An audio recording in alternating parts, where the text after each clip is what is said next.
હાલ ભાઈ તારો વારો આવી ગયો. જાઓ ભાઈ તમે બે જાઓ.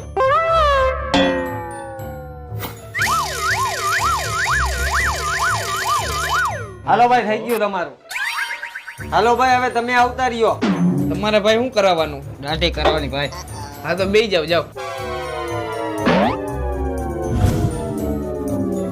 હાલો ભાઈ હવે તમારો વારો આવી ગયો હો. તમારે ભાઈ વાળ કપાવવાના હે ને? બે જાઓ જાઓ. ભાઈ મેં મારી જિંદગીમાં તારા જેવો પેલી ફેરા માણસ જોયો કે જેનો વારો આવી જઈએ ને તોય બીજાને એમ કહે કે ભાઈ તું પેલા બેસી જા. હું થોડો ભાઈ અહીંયા વાળ કપાવવા આવ્યો હોઉં. તો શું અહીંયા આવ્યો હો? એમાં એવું હે મારા ઘરે એસી નથી તો તમારે ત્યાં હું એસી ની હવા ખાવા આવ્યો હોઉં. ભાઈ તમારે ત્યાં એસી ની હારી હવા આવે. ભલે હારી આવતી હોય તું બહાર નીકળ.